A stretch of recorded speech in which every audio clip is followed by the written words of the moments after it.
Hi, my name is Javi, or Ansley really, and this is for the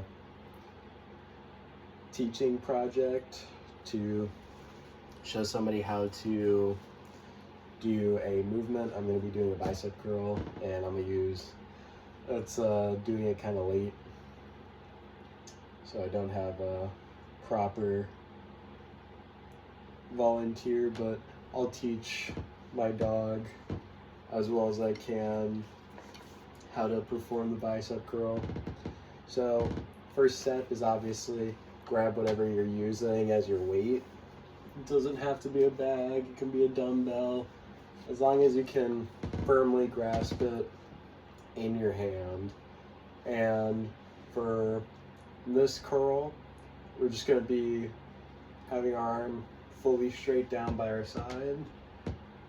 We're going to stand upright, not hunched over, not leaning back, just nice and upright.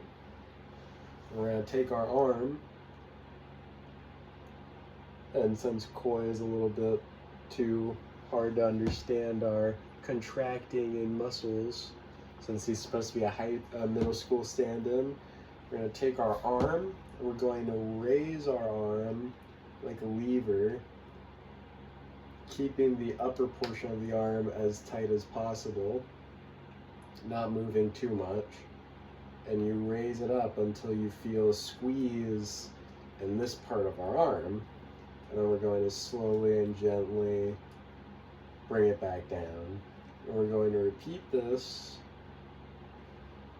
as many times as we can do it with a safe weight to do so with, is how we perform our bicep curl.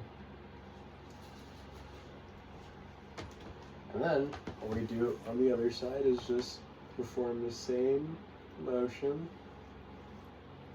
Lift it, raise it. And big cues are wanting to make sure that your back stays nice, upright, and straight. Don't want to swing too much. You just want to keep it nice and controlled with just your arm. You don't want to swing to get it up. That way it keeps all of the attention on the arm, specifically on this portion or bicep, to make sure that it gets as much tension as possible for our exercise. You're going to want to make sure that your feet are nice and planted, about shoulder width apart, to make sure that you're nice and stable. Keep that back nice and straight, and just repeat as many times as necessary to perform our exercise. For both arms, we can do this with variations. We can hold, 2 dumbbells, for instance, and raise it up. We can do it like an easy bar, where we take, for instance, a horizontal straight bar and bring it up in a nice, slow and controlled manner, same way that we keep our bicep. If you notice from the side angle, it looks the same as when I'm lifting it just one-armed. And that is how you perform your bicep curl on a basic one. Now, if we're going to take it farther, for instance, reversing it, so instead of keeping our arms and our wrists outwards, we flip them around to the other side and start raising them instead. We'll notice our portion of our arm here called our forearm. Koi, if you'd like to come over here. Come on, buddy. This would be your forearm, even though obviously you can't do the same stuff that I can. But this little portion of your arm right here would be your forearm. And for us, going right here, we start to feel it as we raise.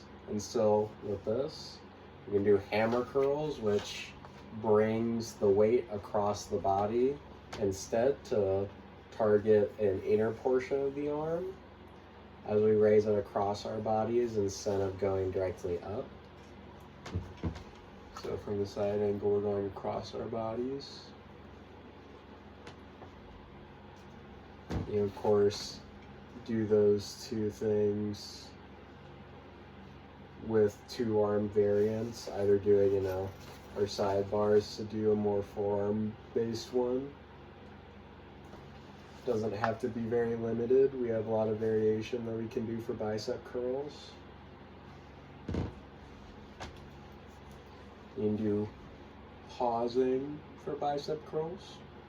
That way you can keep that nice squeeze on our muscles as we continue to go through the exercise.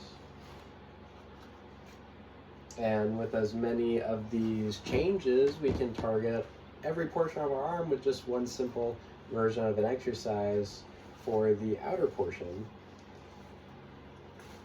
And keeping those in mind, we have a lot of different ways to do these things. Do you think you can do it, buddy? I believe in you. Come here, buddy. Come on. You think you can do a bicep curl? So strong.